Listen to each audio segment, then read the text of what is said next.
Bonjour à tous, bienvenue à cette table ronde Working Agro. Merci d'être venus assez nombreux, peut-être que vous allez encore arriver. Donc c'est une table ronde Working Agro organisée par l'IFRIA Ouest, l'ABEA et le site Jobalim sur le thème comment optimiser l'intégration de la génération Z dans l'entreprise. Alors autour de la table, nous accueillons Marlène Leguet, psychosociologue et fondatrice du cabinet Vague de Sens. Et à ma droite, Alex Brouillard, consultant en recrutement, associé du cabinet Manageria. En deuxième partie de cette table ronde, nous aurons un échange avec deux jeunes qui viennent de rentrer en entreprise dans l'industrie agroalimentaire. Tiffaine Allard, en alternance au sein du groupe Laïta, de la coopérative Laïta, et Romain Galinou, chargé de mission au sein du groupe Avril. Voilà. Merci à tous donc d'être venus rejoindre la table ronde. Il y aura un temps prévu pour les questions à la fin, donc on a à peu près 1 heure ensemble pour parler donc de l'optimisation du recrutement de la génération Z dans les industries agroalimentaires. Alors, Marlène et Alex, est-ce que vous pouvez nous parler un petit peu des études que vous avez menées chacun de votre côté sur le recrutement, sur l'emploi dans l'industrie agroalimentaire ? Donc de cette fameuse génération Z qui succède à la génération Y, donc pour ceux qui ne savent pas ou qui suivent, et qui se situe donc entre, c'est pour les personnes nées entre 97 et 2010 environ. À peu près ça. Voilà. Alors Marlène, est-ce que vous pouvez nous parler de votre étude ? Oui, bien sûr. Donc au sein de Vague de Sens, donc pour reprendre un petit peu, Vague de Sens, c'est une entreprise d'études et de conseils spécialisées sur les 15-25 ans. Donc on mène perpétuellement des études sur cette tranche d'âge et sur cette fameuse génération Z. Et là, depuis le mois de janvier, on a mené une étude spécifique en lien donc, avec l'IFRIA, avec l'ABEA et pour le CFIA. Une étude qui a pour objectif de mieux comprendre comment les jeunes, les 15-25 ans, ou même non, un petit peu plus, on va dire les étudiants plutôt, comment les étudiants perçoivent le secteur de l'agroalimentaire. Alors on a eu un premier focus sur les offres d'emploi, donc qui a donné lieu à une restitution lors d'un webinaire le 26 janvier.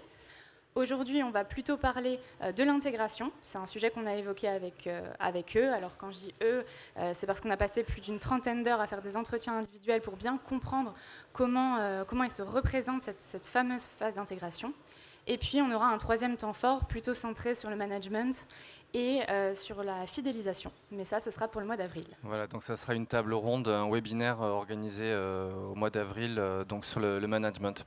Je me tourne vers Alex Brouillard. Donc Alex, est-ce que vous pouvez nous parler de l'étude que vous avez menée également il y a quelques mois sur l'emploi dans l'agroalimentaire ? Oui, alors nous, chez Manageria, on a un cabinet de recrutement dédié à la filière agroalimentaire. Donc c'est vrai qu'on pourrait se dire qu'on fait un gros focus sur la problématique de recrutement, mais on aime bien s'intéresser, j'allais dire, à notre écosystème d'une manière globale. Et donc on a profité notamment des périodes de confinement et de la crise sanitaire pour mener une étude, notamment avec les étudiants de Montpellier Supagro, également pour comprendre leur perception du secteur agroalimentaire. Donc c'est une étude qui est portée par les étudiants qui s'appelait Dessine-moi l'agroalimentaire de demain. Et donc pour nous, l'objectif c'était aussi de comprendre un petit peu peut-être les changements sur la vision que peuvent avoir les plus jeunes sur le secteur. Il y a des résultats qui sont assez étonnants. D'ailleurs, on aura l'occasion d'y revenir. Mais c'est vrai que voilà, nous, notre rôle de cabinet de recrutement est de pouvoir accompagner les acteurs de l'agroalimentaire dans leur globalité. Donc c'est vrai que cette phase d'intégration aussi est très importante et vraiment cruciale à nos yeux. Et donc, fort de ces éléments ressortis de l'enquête, on va pouvoir, j'espère, vous apporter quelques clés pour réussir cette phase d'intégration.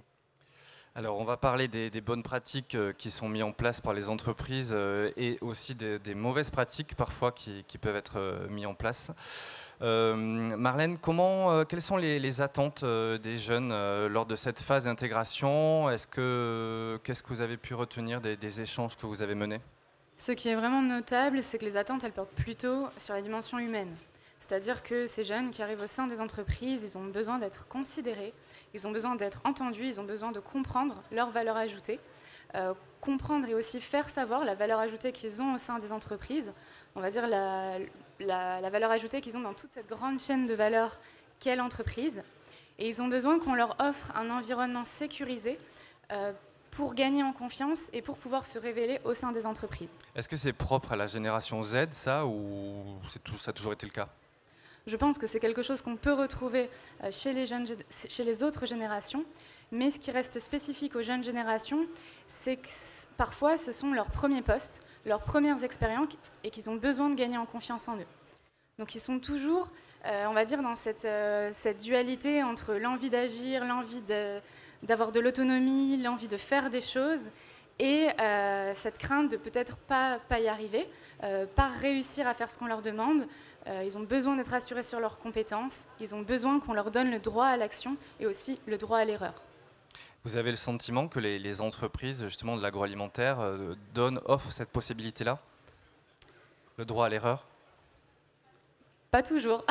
D'accord. Peut-être pas toujours, mais en tout cas ce qui est nécessaire, c'est de le faire savoir, de le communiquer pour qu'ils puissent l'intégrer et pour qu'ils puissent petit à petit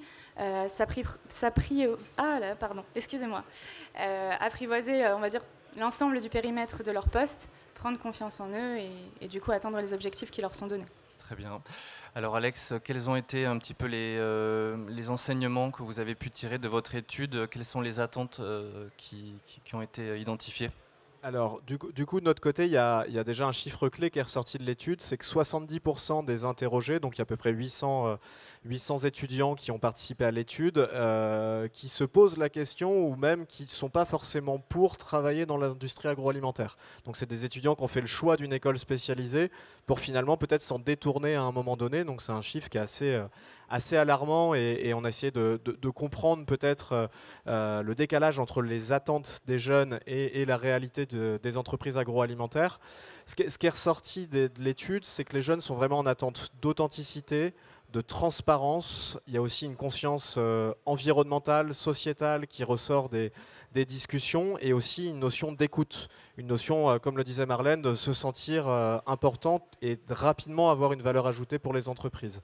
Et donc c'est vrai que voilà, on a noté qu'il y avait un vrai décalage sans doute entre la perception qu'ont les jeunes de l'industrie agroalimentaire, qui à notre sens, nous en tant que cabinet de recrutement, en tant que conseil agroalimentaire, on visualise au quotidien, et vraiment la perception qu'en ont les jeunes. Donc je pense qu'il y a peut-être un décalage d'information, un décalage de connaissance aussi des acteurs de l'agroalimentaire, et justement la phase d'intégration doit permettre, je pense, d'apporter un maximum d'éléments, de réassurance, pour donner confiance et pour donner aussi j'allais dire peut-être rallumer la flamme agroalimentaire ou redonner la passion qu'ont ces jeunes au départ quand ils s'inscrivent en école d'agro. Alors même question que pour Marlène, est-ce qu'il y a des attentes particulières de cette génération Z? Alors, je pense que l'attente, c'est que assez rapidement, les jeunes veulent se sentir utiles pour l'organisation. Et ça, je rejoins ce que disait Marlène également. Donc, c'est vrai que la phase d'intégration, ce sont les premiers pas dans l'entreprise pour beaucoup. Et assez rapidement, voilà, les jeunes veulent porter des responsabilités. Et si on ne leur donne pas ces responsabilités, c'est-à-dire que l'investissement qu'ils peuvent donner à l'entreprise, diamétralement opposés, ils peuvent se démotiver assez rapidement aussi. Donc il ne faut pas rater ce temps de l'intégration parce que c'est vraiment ce temps qui va être crucial pour conserver le jeune au moins sur quelques années, même si on sait bien que les nouvelles générations vont peut-être fonctionner plus en mode projet que sur un CDI qui est synonyme de sécurité et faire toute sa carrière dans la même entreprise. Mais en tout cas, voilà, pour garder un minimum ces jeunes générations dans l'entreprise, je pense qu'assez rapidement, il faut comprendre ce dont ils ont besoin, les écouter et très rapidement leur donner de l'autonomie pour, j'allais dire, conserver cette motivation intacte. Alors on va parler Vous souhaitez ajouter quelque chose, Marlène ou... Oui, effectivement, cette notion d'autonomie, donc on sent qu'elle est propre à cette génération. Ils ont rapidement envie de gagner en autonomie, de pouvoir mener leurs propres projets. Mais c'est très important lors de cette phase d'intégration d'être sur une phase d'intégration personnalisée, pour pouvoir répondre à leurs attentes et aux spécificités de chacun. Parce que lorsqu'on a rencontré une quarantaine d'étudiants, on a pu facilement se rendre compte que certains avaient une envie d'autonomie dès le début de leur mission, avaient envie de prendre en main énormément de choses, mais d'autres étaient moins à l'aise sur ces éléments-là. Et donc c'est vraiment cette phase d'intégration, c'est avant tout une phase d'accompagnement pour les mettre en confiance et encore une fois leur donner le droit à l'action. Très bien. Alors on va parler justement des bonnes pratiques à mettre en œuvre dans cette phase d'intégration. Je vous propose tout de suite de regarder une petite vidéo que vous avez réalisée, Marlène, à partir des échanges, des entretiens que vous avez passés avec plusieurs jeunes. Donc c'est parti.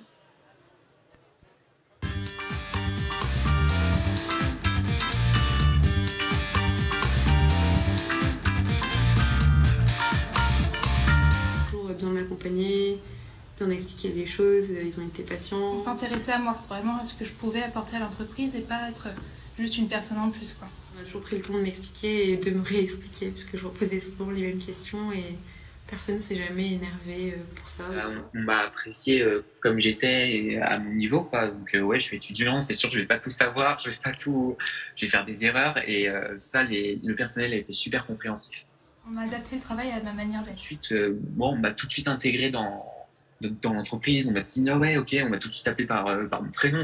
On m'identifie, on sait qui je suis, on sait dans quel service je travaille, sur quoi je vais travailler. On valide vraiment mon contrat. Il m'a fait une visite de l'entreprise.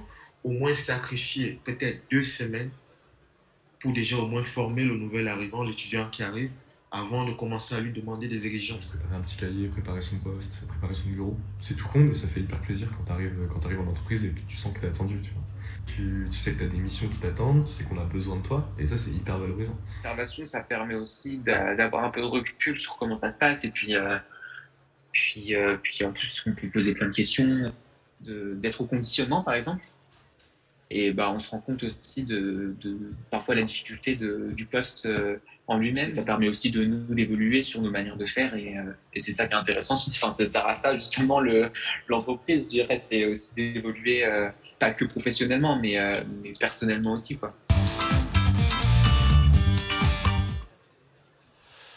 Écoutez, merci. Alors justement, sur cette phase d'intégration, on a vu quelques exemples de bonnes pratiques qui ont séduit les jeunes que vous avez interrogés.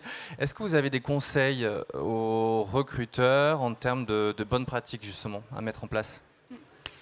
Oui, en termes de bonnes pratiques, donc c'est un ensemble de pratiques à articuler pour aller dans le sens de son ambition qui est de bien intégrer les nouveaux arrivants. Donc cette intégration, elle se fait en 3 temps, c'est-à-dire qu'il y a le premier temps qui est avant l'intégration réelle, on va dire, du futur collaborateur au sein de l'entreprise. On a le jour de l'arrivée et on a le après, une fois qu'il est au sein de l'entreprise.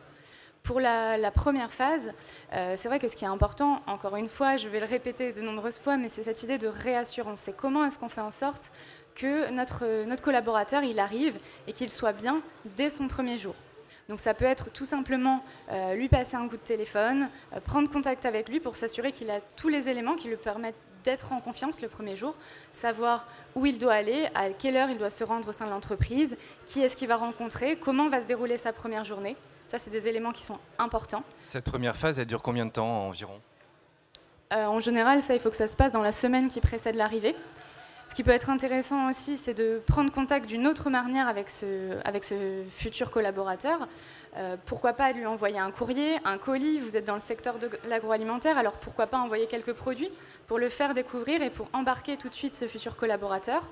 Ce sont des idées et des choses que l'on peut mettre en place en amont. Ensuite, le jour de l'arrivée, ce qui est très important, c'est évidemment de dédier du temps à ce jeune collaborateur, de prendre le temps d'ouvrir les échanges avec lui. Et aussi, un élément très simple, mais qui est énormément ressorti lors des entretiens, c'est de l'appeler par son prénom. C'est pas l'apprenti, c'est pas l'alternant, c'est pas le stagiaire, c'est un individu qui intègre votre entreprise et qui porte un prénom. Et le vouvoiement ou tutoiement dans ces cas-là ? Qu'est-ce qui est privilégié souvent ? Ça dépend ? Ça dépend, il n'y avait pas de remarque spécifique à ça, c'était vraiment la volonté de se sentir intégré en tant qu'individu et qu'il n'ait pas le sentiment que l'entreprise intègre un panel de compétences. C'est vraiment l'entreprise qui fait le choix d'intégrer un nouvel individu. Et pour poursuivre en ce sens, l'idée c'est tout de suite, dès le premier jour, de mettre en place une communication et des échanges qui soient bilatéraux. Ce n'est pas l'entreprise qui se présente aux jeunes collaborateurs, c'est vraiment des échanges qui ont lieu, c'est favoriser les rapports d'étonnement et les considérer pour de vrai. Voilà, favoriser les échanges, accompagner tout simplement le nouveau collaborateur dans sa rencontre aussi avec les autres collaborateurs, parce que ça on le verra tout à l'heure dans la vidéo. On a beaucoup d'interviewés qui ont fait part de de rencontres parfois un peu difficiles avec certains collaborateurs, avec certains opérateurs. Et il est nécessaire aussi de les accompagner et de les soutenir dans ces moments parfois un peu difficiles dès l'arrivée dans l'entreprise. Alors je me tourne vers Alex, un petit peu même exercice. Quelles sont les bonnes pratiques à en mettre en œuvre en entreprise que vous pouvez conseiller aux recruteurs qui sont ici présents? Alors je pense que Marlène en a donné pas mal, mais effectivement, moi j'insisterai vraiment sur ce temps de latence qu'il y a entre la signature de la promesse d'embauche, la signature du contrat d'apprentissage ou d'alternance ou de stage, et la date réelle d'arrivée du collaborateur. Et c'est ce temps-là qu'il faut pas louper, parce que c'est toujours une appréhension, c'est toujours un stress d'arriver dans un environnement nouveau.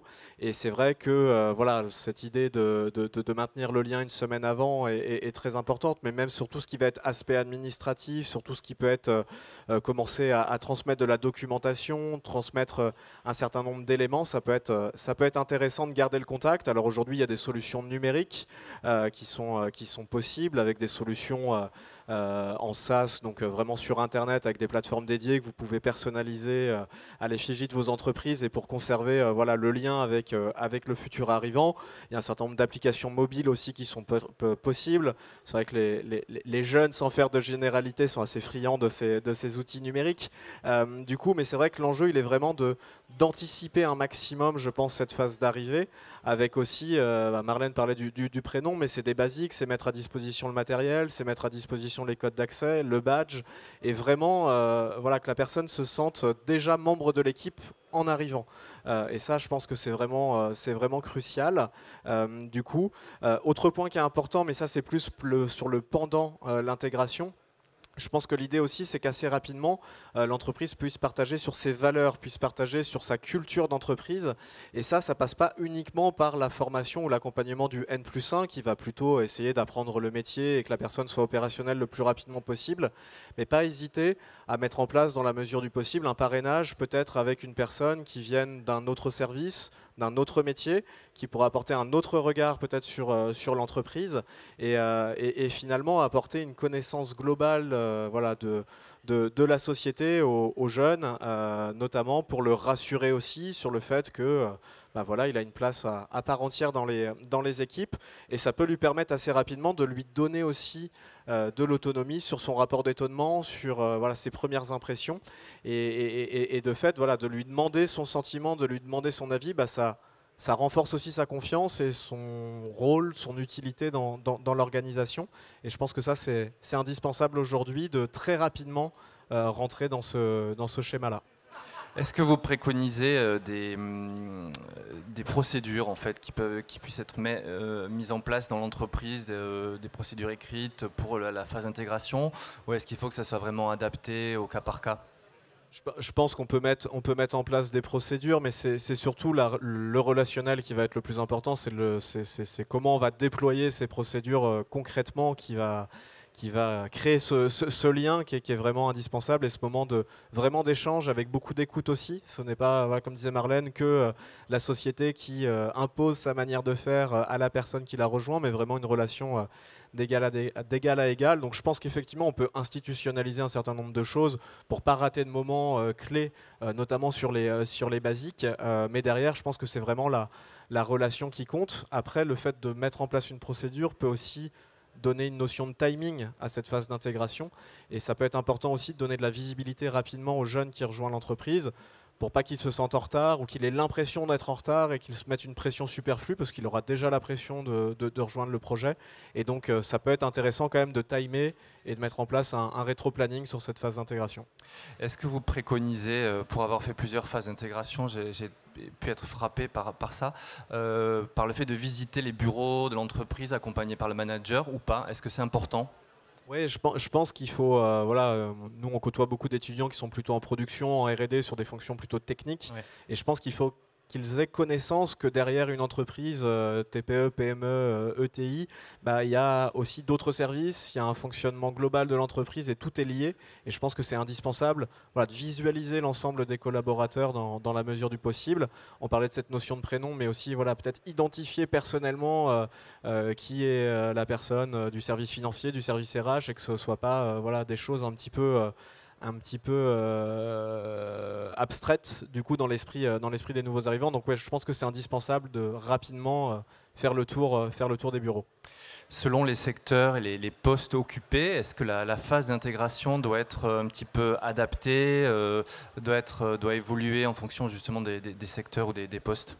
Je pense qu'effectivement, c'est la finalité du poste qui va aussi impulser une dynamique dans cette phase d'intégration. Il y a des postes sur lesquels la formation au poste, la formation technique ou technologique va être indispensable. Donc il y aura peut-être des programmes adaptés en fonction des postes. Mais je pense que le point clé, au-delà du fond, c'est vraiment la forme qu'on va mettre sur cette phase d'intégration avec voilà, ce lien et cette discussion, cet échange qui doit s'instaurer et pas uniquement être dans la relation manager-manager. Marlène ? Oui, je rejoins tout à fait ce que dit Alex. Et effectivement, il faut faire attention à ne pas être dans une phase d'intégration, on va dire, trop processée, parce que c'est ce qu'on pouvait entendre dans les discours des étudiants. C'est parfois d'avoir le sentiment que cette phase d'intégration est un devoir et n'est pas une volonté. Donc on doit faire cette phase d'intégration, tout est très planifié, et finalement ce côté humain, cette volonté d'échanger, d'interagir avec le nouvel arrivant, manque un peu. D'accord. Alors, je vous propose qu'on passe maintenant au point négatif, au couac qu'il peut y avoir parfois dans les phases d'intégration.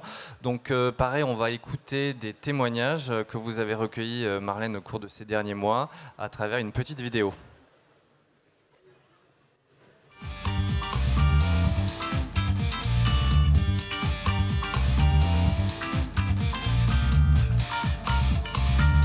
Pouvait par exemple appeler le nouvel alternant le stagiaire ou l'alternant ou tout ça. Et enfin c'est un peu, c'est pas péjoratif, mais du coup on a l'impression, je me mets à leur place d'être un peu, de pas être, en soi on a le statut de salarié quand on est alternant et du coup on a un peu l'impression d'être mis à part quoi. Les stagiaires n'étaient pas très considérés quoi. J'aime bien résoudre les problèmes, etc. Si je suis pas assez à l'aise, j'ai pas assez d'autonomie sur mon poste, certaines choses je ne pourrais jamais les faire. Et quand on entre dans le milieu, il est important que les nouveaux soient encadrés. Mais je pense aussi que plus on grandit, on atteint un niveau, il est aussi également important de commencer à faire confiance. En premier temps, quelqu'un qui connaît rien, il faut être directif avec lui. Il faut qu'il comprenne bien ce qu'il a à faire. Il faut lui laisser de l'autonomie petit à petit. Quand on voit qu'il a bien compris ce qu'il fait et pourquoi il le fait. On sait que des fois, quand il y a quelque chose de nouveau qui arrive dans l'environnement de travail, certaines personnes ne vont pas forcément apprécier qu'il y ait eu du changement dans leur quotidien. Les employés du conditionnement aussi, il y en a une, je m'en rappelle, qui m'avait vraiment regardé. Là, pareil, la première semaine où je suis arrivée, elle m'a regardée de haut en bas, vraiment. Je fais le geste comme ça, mais vraiment, elle m'avait regardée comme ça en disant de toute façon, toi, ok, t'es de la qualité, tu vas pas venir me dire ce que je vais faire, je suis là à mon poste depuis de nombreuses années, toi tu viens d'arriver, clairement. De prévenir tout le monde qu'il va y avoir quelqu'un de nouveau qui va arriver dans l'entreprise, de présenter à tout le monde, de préciser ce qu'il va faire en mission dans l'entreprise. Dans des entreprises où on les a mis une certaine pression, où on attendait beaucoup plus d'heures, aux limites à l'impression qu'on oublie que c'est des apprentis, c'est des étudiants, ils sont là pour apprendre d'abord. Qui, quand elle m'a vu arriver, s'est effondrée en larmes parce qu'elle s'est dit, ça y est, enfin, il y a quelqu'un qui vient pour nous aider. Et ça m'a fait très très peur. On n'est pas simplement des préparateurs de commandes ou des ouvriers de production. Il ne faut pas nous compter en fait dans le planning de la prod. C'est ça que je dis. La base de la chose, c'est-à-dire qu'on ne m'aura pas dit la vérité. Donc ils n'auront pas été honnêtes avec moi et je ne vois pas pourquoi j'irais leur donner ma confiance alors que je l'ai déjà fait. Et que du coup, je vois que ça n'a servi à pas grand-chose. Il faut que les entreprises comprennent que l'étudiant ou l'apprenti qui arrive dans une entreprise, il vient pour apprendre. Donc il faut lui faire aimer le domaine, aimer le milieu, aimer l'agro, et donc ça nécessite un encadrement. Bien, c'était très intéressant tout ça, assez amusant de regarder les exemples de ces jeunes qui ont rejoint récemment une entreprise de l'agroalimentaire. Alors Marlène, quels sont les écueils à éviter, un petit peu les pièges à éviter pour les entreprises, pour les recruteurs, notamment ici présents ? Je vais revenir sur ce qu'on a dit tout à l'heure, c'est-à-dire manquer parfois de communication. Ne pas prendre le temps, parce que cette intégration, on sait que ce qui est indispensable pour une bonne intégration, c'est d'accorder du temps à ce nouveau collaborateur. Donc ne pas pouvoir dédier le temps nécessaire, ne pas assez communiquer avec ce nouvel arrivant, ça c'est un point, enfin c'est un élément absolument à éviter. Comme je disais tout à l'heure. Il faut communiquer tous les combien? Est-ce que c'est tous les jours, un entretien ou... Non, pas forcément. Ça peut être un point par semaine, mais favoriser aussi les échanges informels. Okay. Faire savoir tout simplement qu'on est là s'il a une question ou si on n'est pas disponible, de le renvoyer vers quelqu'un d'autre, mais qu'il sache vers qui se tourner s'il a des questions, s'il se sent perdu, s'il a besoin d'informations complémentaires. Et je ferai aussi le lien avec ce qu'on disait tout à l'heure par rapport à la personnalisation. C'est pour ça qu'il est nécessaire d'échanger avec le nouvel arrivant pour bien comprendre aussi ses besoins, en savoir plus sur sa personnalité, sur ses attentes, pour pouvoir aussi mettre en place justement cet environnement sécurisé qu'on évoquait au départ, pour le rassurer et pour l'aider à s'épanouir au sein de l'entreprise. Très bien, merci.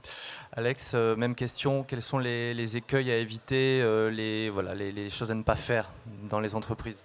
Oui, je crois que ça a été remonté dans la vidéo, notamment cette notion d'apprentissage et que l'entreprise aussi doit favoriser, j'allais dire, la montée en compétences et la montée en connaissance des étudiants ou des jeunes salariés d'une manière générale. Cette notion d'entreprise apprenante, elle est vraiment importante, je pense. Et pour cela, il faut vraiment sacraliser, je pense, ces moments d'échange, ces moments de partage et vraiment consacrer du temps. Je sais qu'on va parler du coût de la phase d'intégration, mais je pense que la première notion, c'est au-delà de l'aspect financier, c'est cette notion de temps. Sacraliser, je pense, un temps d'échange. On est beaucoup plus en télétravail aujourd'hui, beaucoup plus dans l'ère du numérique, mais il va être important quand même de créer ces moments où physiquement on peut se rencontrer, on peut se parler. La notion de transparence aussi est ressortie. C'est important, je pense, de assez rapidement aller dans cette authenticité dans les discussions. Et voilà, pas...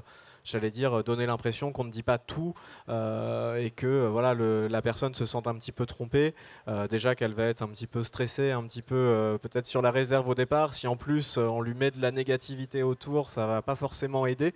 Donc je pense que c'est vraiment ces moments-là qu'il faut mettre en place, ces moments de partage et d'échange. Mais concrètement, qu'est-ce qu'il ne faut pas faire? Est-ce que vous avez des exemples précis de choses qui vous ont été rapportées, par exemple ? Je pense que ce qu'il ne faut pas faire, c'est considérer que la personne va être tout de suite opérationnelle et va tout de suite pouvoir remplir 100% des missions pour lesquelles elle a été recrutée. Parce que ça, ça peut arriver si on va prendre la compétence chez le concurrent qui fait exactement la même chose. Et encore, il y a forcément des choses qui vont changer. Donc je pense que c'est accepter aussi que la personne ne va pas être à 100% opérationnelle, accepter qu'elle puisse avoir d'autres choses peut-être à apporter à l'entreprise du coup, qu'uniquement ses compétences et donc vraiment être dans cet accompagnement. Donc je pense que c'est ça l'enjeu, c'est aussi prendre le temps. Alors bien évidemment qu'il y a des enjeux de période d'essai, il y a des enjeux, on va dire aussi de rentabilisation d'un recrutement ou d'un retour sur investissement, mais je pense qu'il vaut mieux sécuriser ce temps-là et avoir une relation pérenne et une relation long terme que perdre un petit peu le fil rapidement. Faut savoir que c'est 60% des démissions qui ont lieu la première année.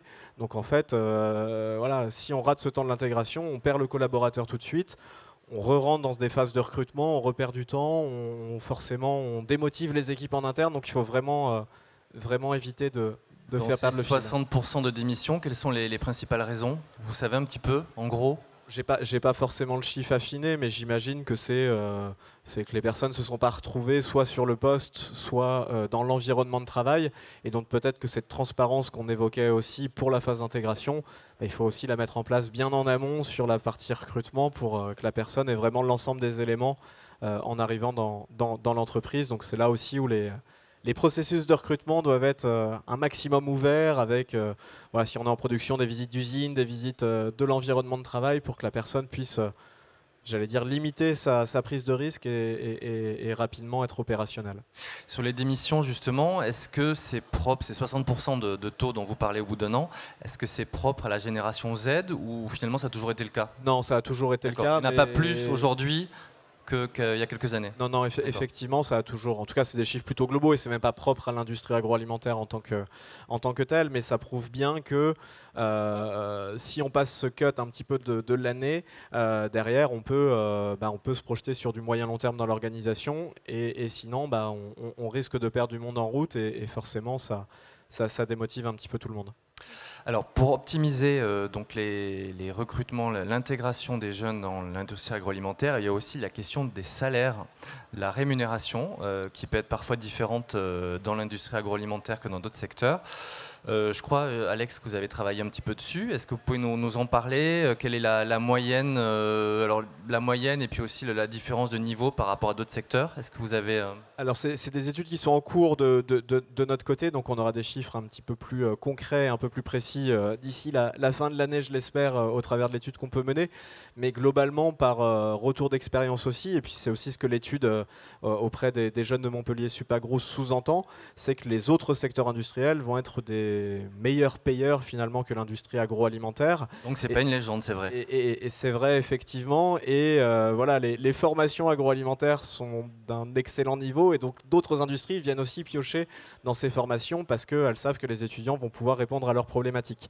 Mais c'est vrai qu'il y a un vrai différentiel entre l'auto, l'aéro, la pharma, pour parler des secteurs industriels peut-être qui aujourd'hui vont pouvoir... Vous pouvez nous donner un chiffre justement sur le différentiel? Nous, ce qu'on peut observer, c'est qu'il y a entre 10 et 20% d'écart sur la rémunération globale. Ça, c'est historique en fait. Et ça, c'est plutôt historique. Moi, j'ai pu évoluer dans l'aéronautique.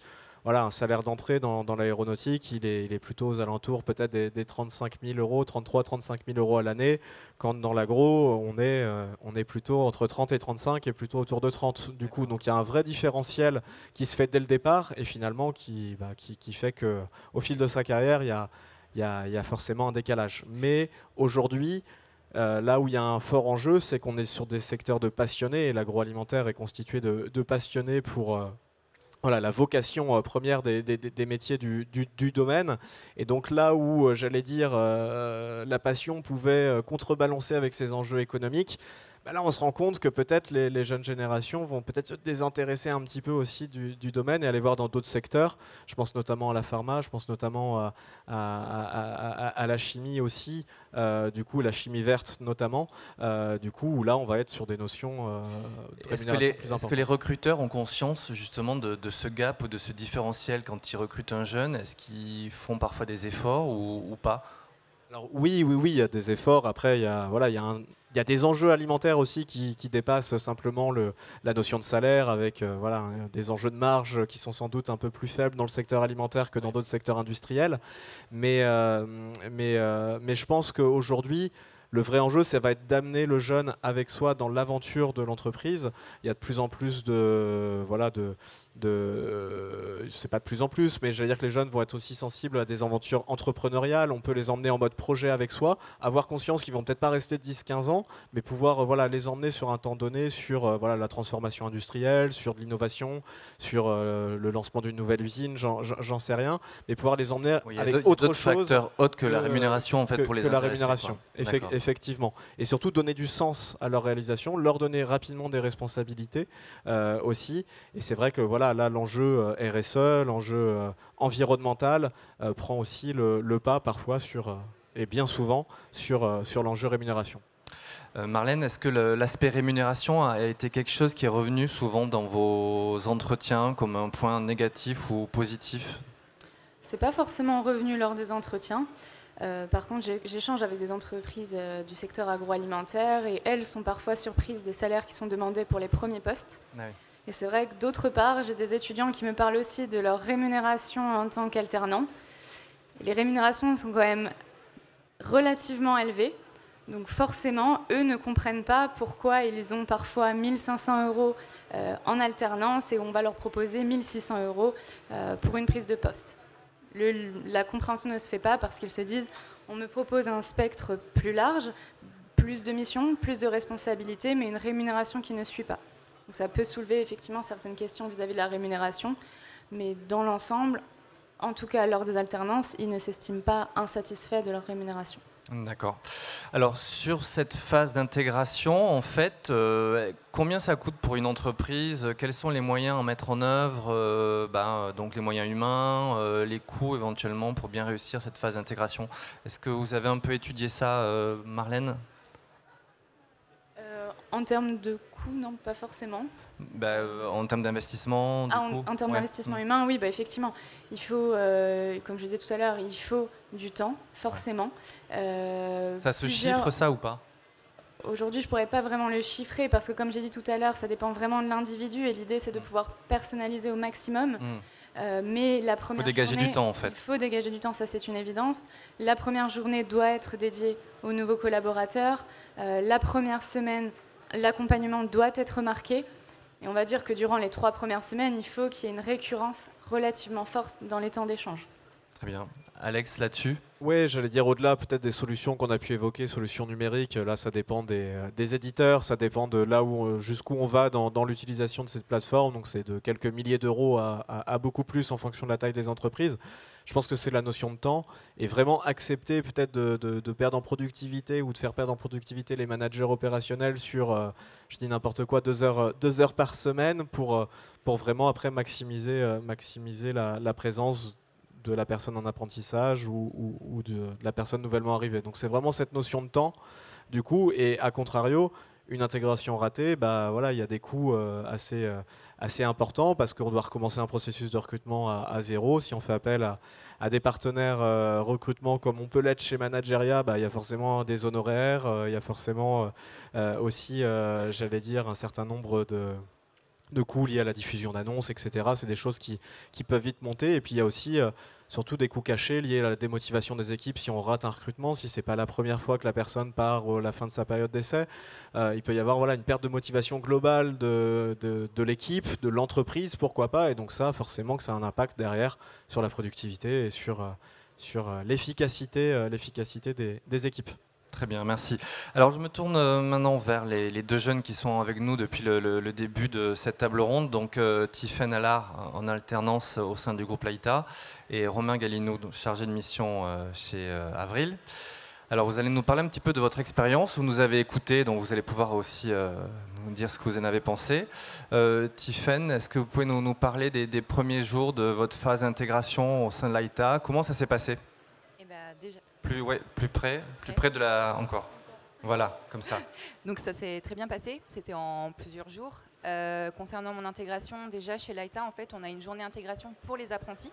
Donc on vient, ça se passe souvent le vendredi, 1 mois ou 2 avant d'être intégré, enfin de prendre de travailler tout simplement. Et non, ça s'est super bien passé parce qu'il y a une très bonne ambiance, on est entre apprentis, ça nous permet déjà... Vous êtes combien à peu près? Alors pour ceux qui ont pu y assister, parce qu'on ne peut pas tous y assister vu que c'est en semaine, on devait être une vingtaine. Après au sein de Laïta, je ne sais pas combien d'apprentis il y a en tout, mais cette journée-là s'est passée concernant tous les apprentis de tous les sites de Laïta. Donc on était une vingtaine de personnes et on a fait tout ce qui est des jeux au niveau des produits de Laïta notamment, donc c'était vraiment très intéressant pour vraiment mettre le pied dans l'entreprise. Et après on a fait tout ce qui est papier, signature de contrat. On n'était pas seul, on avait un accompagnement, parce que c'est vrai que c'est quelque chose que nous, à notre niveau, étant jeunes, on n'a pas forcément été confrontés à ce genre de choses. Et on a un accompagnement assez personnalisé pour nous aider à remplir ces documents. Et donc il y a vraiment un parcours d'intégration personnalisé en fait. Voilà. Donc c'est vraiment, là pour le coup, il y a une procédure, j'imagine, qui doit être mise en place dans l'entreprise pour bien cadrer les choses quoi, en fait. Voilà, c'est individuel et il y avait aussi le côté collectif de cette journée qu'on faisait tous ensemble. Ok. Et est-ce que vous pouvez nous parler de votre poste, de ce que vous faites comme travail chez Laïta? Donc aujourd'hui, je suis assistante chef de projet et je travaille à la direction scientifique des méthodes de l'innovation et de la performance. C'est donc un service particulier chez Laïta. En fait, on travaille en transverse chez Laïta et on aide les équipes. On est, on va dire, un service support sur tout ce qui est les aspects techniques et scientifiques des différents projets qui doivent être menés chez Laïta. D'accord, merci. Romain, alors un petit peu même question, sachant que vous êtes en poste, donc en CDI, je crois. Non, je suis en alternance. En alternance aussi, pardon. Jusqu'en juillet, c'est ça.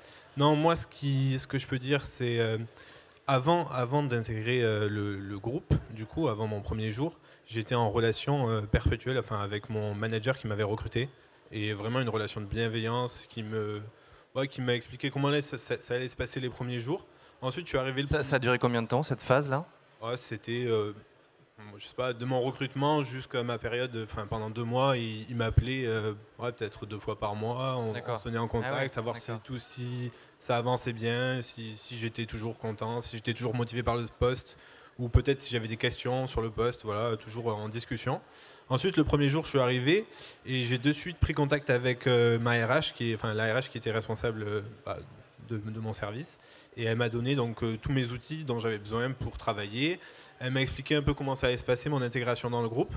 Et donc, à la suite de ça, j'ai eu 2 semaines où j'ai eu un parcours d'intégration, où j'ai rencontré toutes les personnes avec qui j'allais travailler. Et pour rebondir avec ce que vous disiez tout à l'heure, pour moi, le parcours d'intégration, c'est vraiment pas une perte de temps. Parce que si on le fait pas, en fait, moi, ces personnes-là, j'allais travailler avec elles et j'allais reprendre ce temps ensuite, par la suite, pour me représenter. Elles allaient me reparler de ce qu'elles... Du coup, en fait, c'est pas du temps perdu, c'est juste, dès le début, on se présente à toutes les équipes, à toutes les personnes avec qui on va travailler. Et ensuite, ça facilite les choses. Même pour reprendre contact avec eux, c'est vraiment beaucoup plus facile. D'accord. Est-ce que vous avez des points positifs ou négatifs aussi que vous retenez de votre expérience? Sachant que vous aviez eu aussi des expériences avant d'être chez Avril. Oui. Donc alors vous pouvez nous parler de tout. Mon expérience actuelle avec chez Avril, ça s'est très bien passé, vraiment, et notamment une question de confiance avec mon manager. Et c'est lui qui m'a bien suivi, qui m'a mis en contact avec les bonnes personnes et qui m'a permis de me présenter aux équipes.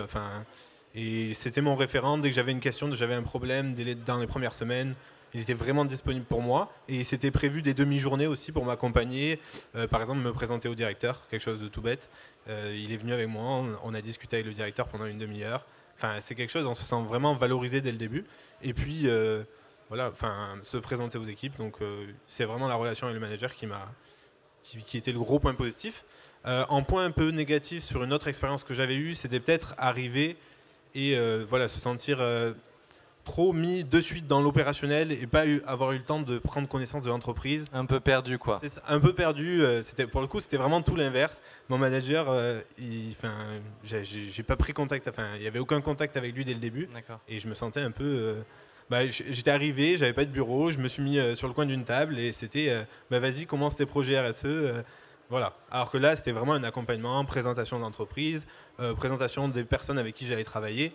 Et comme je dis, pour moi, c'était, même pour eux, il me l'a dit après, c'est pas une perte de temps, c'est vraiment, c'est rattraper ensuite, par la suite, si on doit retravailler avec eux, c'est beaucoup plus simple de prendre contact avec eux. Et cette précédente expérience professionnelle, est-ce que ça a été un facteur en fait de démotivation après ou d'échec ou non, moi c'était simple. Je suis un peu radical peut-être, mais je leur ai dit. Donc vous êtes parti. Je suis parti. Je leur ai dit. D'accord. À cause justement de cette phase d'intégration qui n'a pas été. Ouais, ça s'est mal passé en stage. Du coup, j'ai changé l'opportunité avec le Covid et tout ça de changer. J'ai basculé sur un CDD pendant la période d'été. Parce que j'étais à l'école. Et après, je leur ai dit. Ils m'ont proposé une alternance. Et je leur ai dit. Désolé, mais ça s'est mal passé en stage. Je vois pas pourquoi ça se passerait mal dans ça se passerait mieux pour une alternance. Et je suis parti, quoi. Et pour moi, cette entreprise, même si j'imagine que ça peut être mieux ailleurs, mais je pense pas y revenir, quoi. Je suis un peu radical peut-être, mais. Oui, d'accord. Donc ça vous a vacciné sur cette entreprise, quoi. Voilà, exactement.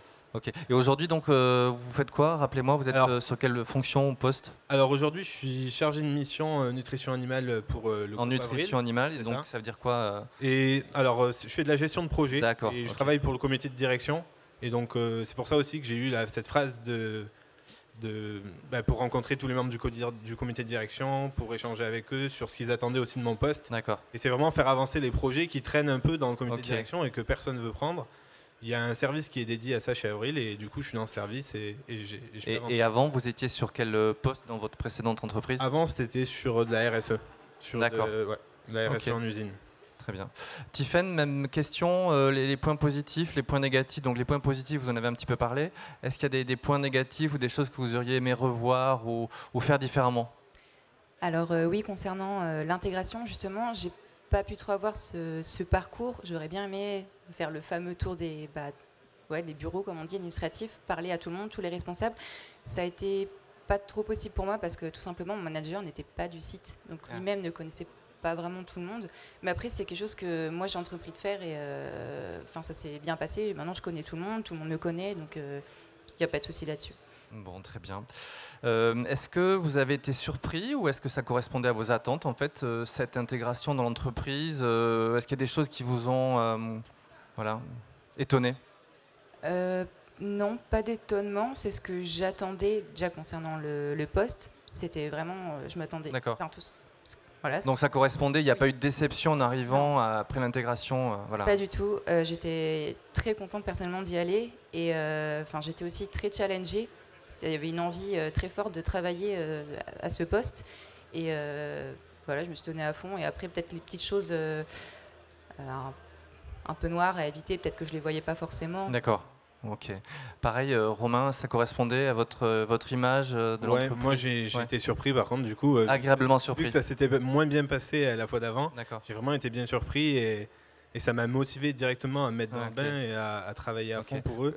Et ce que j'ai pas dit, c'est que j'ai aussi eu droit à une visite dans les usines. On a la relation avec la grande surface et les agriculteurs. J'ai tourné avec des commerciaux et ça m'a de suite permis de me rendre compte que ce que les gens faisaient réellement, et ensuite ça m'a vraiment motivé à travailler pour eux et voilà, j'étais agréablement surpris.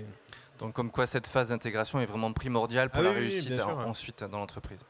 Très bien, écoutez, merci à tous de vos témoignages et de vos interventions.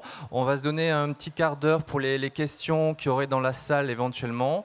Donc nous vous attendons, n'hésitez pas à prendre la parole, il va y avoir un micro qui va circuler.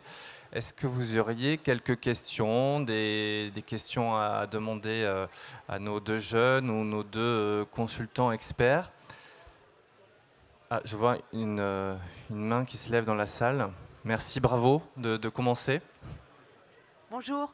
Moi, je voudrais savoir si c'est important l'aspect collectif que vous avez cité dans l'intégration, parce que souvent on pense au parcours individuel, l'accompagnement personnel, mais j'entends de plus en plus parler de l'importance de créer un collectif de nouveau, même si c'est des collectifs de 3 personnes, mais je voudrais savoir si c'est important ça. Pour moi, oui. C'est hyper important parce qu'on travaille en équipe. Enfin, là, dans mon service, on est en équipe. Et puis, je pense qu'il n'y a plus trop de métiers aujourd'hui où on travaille tout seul.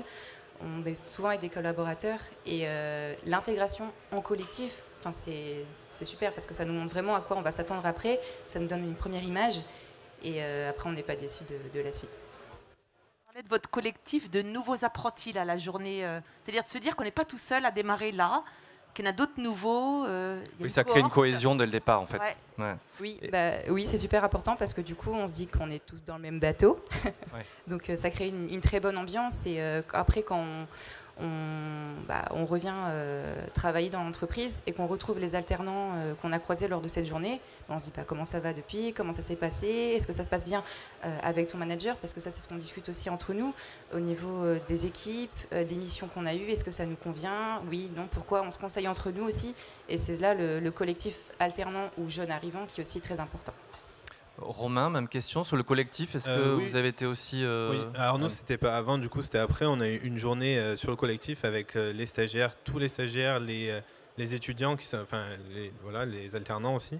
Et c'était vraiment plus pour s'approprier les valeurs de l'entreprise. On nous a fait travailler ensemble sur qu'est-ce que c'est pour vous l'entreprise, qu'est-ce que vous voulez aussi de l'entreprise. Donc, c'était pas uniquement du descendant, c'était nous, qu'est-ce qu'on attendait de l'entreprise, qu'est-ce qu'on voyait, qu'est-ce qu'on imaginait comme valeur pour l'entreprise. Et c'était vraiment super. On a travaillé sur un sujet avec d'autres alternants en arrivant. Et comme on arrivait, un peu, c'était vraiment plein d'idées. Voilà. Et c'était vraiment super. Merci. Est-ce qu'il y a d'autres questions dans la salle? Oui. Oui, bonjour à tous. Merci beaucoup pour vos interventions. Moi, j'avais une question. On parle de l'intégration en entreprise. Donc, les entreprises doivent s'améliorer pour mieux accueillir les nouveaux arrivants. Mais qu'en est-il de la préparation des alternants ou des nouveaux arrivants dès l'école? Est-ce qu'à l'école, on leur apprend aussi ce qu'est une entreprise, c'est quoi l'esprit d'équipe, comment ça se passe? Parce que voilà, il y a des attentes, il y a aussi un imaginaire qui se fait. Quand on intègre une école, on se dit quand je vais sortir, je vais gagner 40 000 €, c'est trop bien. Mais est-ce que l'école prépare ses alternants à intégrer une entreprise ou même des jeunes diplômés? Merci. Marlène, peut-être, et puis après Alex, sur cette question. Je n'en suis pas sûre. Souvent, ils véhiculent effectivement un décalage entre les perceptions qu'ils peuvent avoir et la réalité. Et c'est vrai que justement, cette phase d'intégration, c'est aussi un moment où ils vont découvrir les codes du monde professionnel, les codes de ce secteur. Et il faut avoir conscience que parfois, ils les découvrent à ce moment-là. Ils ont des représentations qui sont tout autres. Donc tout à l'heure, on a parlé du salaire, mais ça vaut pour plein d'autres choses. Et il y a l'un des témoignages qui mettait justement bien ça en évidence. C'est-à-dire que, par exemple, une expérience d'alternance, c'est grandir, évoluer et prendre connaissance de soi professionnellement et de soi aussi en tant qu'individu. Donc c'est vraiment la rencontre avec l'entreprise, c'est parfois un choc pour certains étudiants et ça, il faut vraiment en avoir conscience et les épauler dans ces moments-là. Alex, donc même question sur la formation et les écoles. Oui, du coup, nous, ce qui ressort de l'étude qu'on a pu mener, c'est qu'il y a un vrai décalage entre l'image de l'entreprise agroalimentaire et la perception qu'en ont les jeunes. La plupart pensent qu'il n'y a que des grands groupes dans l'agroalimentaire, que du coup, on va être plutôt un numéro et on va avoir un stage ou un apprentissage assez cadré, alors qu'on sait qu'il y a 98% de PME dans l'agroalimentaire, du coup, donc il y a un vrai décalage. Donc effectivement, je pense qu'il faut sensibiliser davantage les jeunes sur ce qu'est une entreprise agroalimentaire, peut-être même redéfinir la chaîne et vraiment tous ces acteurs qui se suivent finalement jusqu'au produit fini pour voir qu'il y a une palette de postes incroyable, que l'innovation elle est présente à tous les moments. Nous on l'essaye à notre niveau en intervenant en école, mais c'est pas suffisant. Je pense qu'il y a un enjeu aussi d'ouvrir de plus en plus l'entreprise et peut-être le plus tôt possible. Je sais que voilà, les écoles d'ingé ont des parcours plutôt stage agricole ou stage sur exploitation, et puis après on va découvrir différents métiers, mais peut-être avant ces stages-là, vraiment sensibiliser les plus jeunes aux différents acteurs de la filière. Donc je pense qu'il y a encore du boulot parce que nous, les résultats de l'étude sont assez étonnants du coup. Merci Alex, je vous reprends Ah pardon. Ça marche. Je voulais juste compléter justement, est-ce qu'il n'y a pas une amélioration à faire sur les savoir-être, mais dès l'école ? Parce que, on travaille pas mal avec d'entreprises agroalimentaires. Aujourd'hui, elles n'ont pas de mal à recruter autant que telles. Elles ont du mal à garder les gens qui, comme vous le disiez, dès la première journée, se disent en fait, non, ça ne me plaît pas. Mais est-ce qu'elles sont prêtes à travailler ? Est-ce qu'on leur a appris ce que c'était qu'une entreprise ? Quels sont les comportements à avoir ? Parce qu'on dit aux entreprises qu'il faut qu'elles s'adaptent à cette nouvelle génération, et finalement pas qu'à cette génération, mais aux nouvelles attentes des collaborateurs. Mais est-ce que les futurs collaborateurs sont prêts à intégrer une entreprise et à avoir les codes de savoir-être qu'on n'apprend plus forcément à la maison non plus ? Est-ce qu'on peut les apprendre à l'école ?